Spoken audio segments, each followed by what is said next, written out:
Star Trek Discovery is dead. There will be nothing beyond season 5. But what does that mean for Star Trek, and what's next for Star Trek? Welcome to SciTrek, your sci-fi TV movie channel.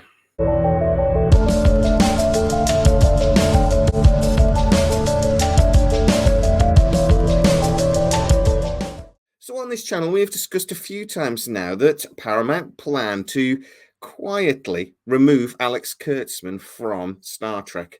We discussed that actually the current contract that Alex Kurtzman has ends in April, but there is an extension.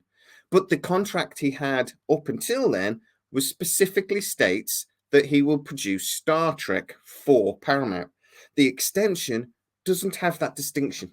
It doesn't mention Star Trek. That it would just produce stuff for Paramount. So from April, he could be quietly removed from the Trek franchise, and that wouldn't upset a lot of Trekkies.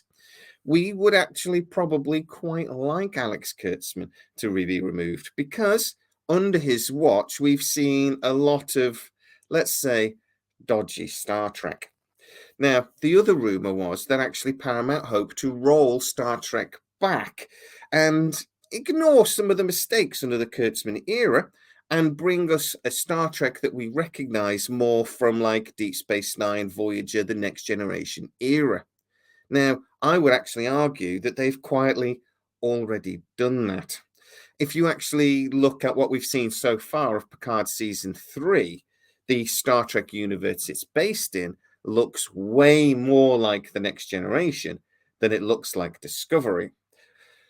So, does that mean we are finally out of the Kurtzman era and that the future of Star Trek is rosy? Well, maybe not, because Paramount, just before the announcement of the end of Star Trek Discovery, also announced that they are going to be decreasing their streaming budget quite dramatically.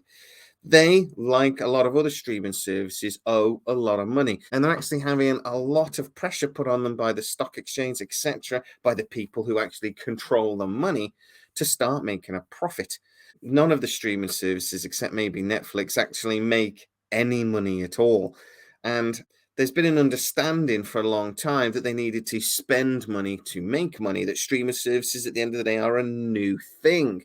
But that period has come to an end. There will no longer be the massive amounts of spending with no return. I mean, Disney Plus, for example, has been losing $500 million a quarter. That is not sustainable, even for a company the size and the might of Disney. So 2023 might actually be the peak of streaming spending, and we might see a lot less in future. So what does that mean for Star Trek? Well, one thing it means is probably less series. At the moment, we've got 5 Trek series on the run: Picard, Lower Decks, Prodigy, Discovery No More, and Strange New Worlds. I could see that that's probably going to shrink down to 4. I very much doubt we're going to have 5 series, but hey, if they announce something, I think it'll be at the end of Picard. But what is the rumor? Now, the rumors have been for quite a long time now that Alex Kurtzman wants to do Starfleet Academy, that Starfleet Academy would be based around the Discovery time period and would be a spin-off. Now, that kind of makes sense. Starfleet is on its knees where we see it in Discovery. And by the end of the series, Starfleet is on a resurgence. The Federation is back. So they would need a new academy, and that's what the series would be based around. I don't want to see that crap. I don't want to see Star Trek 90210. Please, God, somebody get rid of Kurtzman immediately if he genuinely thinks that's a good idea. Because, again, the rumor is they want to appeal to a younger audience. Just, no. If you want to do a good show, do a spin-off with the Titan, with Seven of Nine as captain, or Shaw as captain, except I think he probably dies in the next episode or two. But, you know, maybe he just goes, yeah, I'm dead, but no, I'm not doing it. And just comes back to life. That would be awesome. Shaw's ace. I want a grumpy captain in Starfleet. That'd be great. But a 7 of 9 captain of the Titan, going out there, Monster of the Week type show. Look, at the end of the day, Strange New Worlds works because it's got brilliant characters and it's got a different story each week. I would actually argue that the stories aren't that great. If you actually break down the show, it's not great. But the characters and the because it's made so well and it's made with a bit of fun, way outweighs any problems the show has. Any lack of creativity in some of the, some of the stories, unfortunately. But it's a brilliant show because the characters are brilliant. Discovery, you could argue, has got better stories, but it's got no characters. So that's why it's failed. I would actually argue that the best Star Trek at the moment, and the Star Trek that we should be looking at to give us an idea where Star Trek's going, is actually the two animated series. Lower Decks, love it or hate it, is based around the Next Generation time frame. It's very familiar if you're a Next Generation fan, and it's been popular because of that. Prodigy as well is very much based around the Next Generation time frame. It feels like Deep Space Nine, that type of show. The style of it, the look of it, everything else. So for me, I think that is a strong indicator of what they're going to do in the future. But whatever show they decide to do, I think we are going to see two things. I think they will sell the license and they will revert back to the previous business model of letting other companies share some of the cost of the Star Trek shows. So there's a deal with Amazon to help produce Picard, but that deal was sort of rejigged so that it would appear on Paramount Plus first. There was a deal with Discovery and Netflix that worldwide Discovery appeared on Netflix, but again, that deal was rejigged so that it would appear on Paramount Plus first. Actually, was the last season even on Netflix? I don't think it was, because I've not seen it. So no, it wasn't even on Netflix. So that deal again was rejigged, but that means they've lost that money from Netflix. Obviously, the two animated series, one has a deal with Prime worldwide, and obviously Nickelodeon share the cost of Prodigy, but Nickelodeon's owned by the same company. So that's not really sort of sharing the wealth, if that makes sense. It's just taking the money from a different part of the business. But I actually genuinely believe we'll see a revert back to that type of deal where whatever new Star Trek is produced will be produced in cooperation with either Prime, Nickelodeon, Apple. I know they're desperate for some big sci-fi project, so that's a possibility.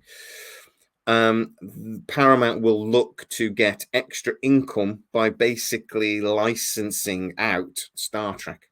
Now, I've heard rumors that they would look to sell Star Trek. No chance. Big companies like this, and they never sell their IP. They might license it out for a period, but they never sell their biggest IPs. So they're not going to sell Star Trek to anybody. But as I say, they might loan it out. I also think that whatever TV series we then do get to see, it will be far more like Star Trek The Next Generation, Deep Space Nine, and Voyager in look and feel than early Discovery.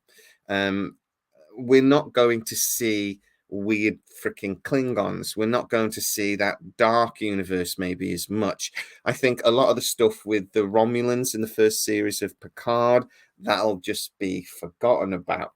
I think we're going to see far more that even though these things might be referenced very occasionally, think about the second episode of Picard season 3 when the biggest mistake in Picard season 1, turning Picard into an android, was very subtly referenced by Captain Vadic. She just said, Jean-Luc Picard in your synthetic skin. But that was it. And I think that's the way Star Trek will be in the future. They might reference their mistakes very subtly, but they will move on from them. So, is the future bright for Star Trek? It really depends what we get to see. It really depends if Kurtzman, I already think his name is being moved to the periphery. Again, if you look at season 3 of Picard, Terry Matalas has really took the lead. And even though Kurtzman's name is still on there, I don't think his fingerprints are very much on this series. But let's see what happens, because Discovery being cancelled is a big indicator. It's a big indicator that lots of these rumors that we've been hearing might be true. and that in fact Paramount is in far more financial trouble than maybe they'd like to admit, and that the Paramount Plus experiment maybe hasn't gone as well as they'd hoped, and they're going to have to roll back a lot of the spending, a lot of the bet that they put up that Paramount Plus would be a success, and they're going to have to take the hit on it. So, Star Trek, the future, and what's next? We'll have to see. But the next couple of months are going to be very interesting. And if we don't get an announcement after Picard Season 3 of a new Star Trek show, then I'd be very worried that actually the future of Star Trek might be far more limited than what we've been enjoying in the last couple of years. But guys, get in the comments, tell me exactly what you think. What is your opinion about the future of Star Trek? I'd love to know. If you are new to the channel, please like, subscribe, hit that bell notification. It really helps us out, so you'll miss none of our new videos. Also, you can go over to Patreon/SciTrek and join us there for a small fee. You'll get most of our videos before everybody else on YouTube, and you don't have to watch the adverts. As always, please stay safe, and I'll see you next time.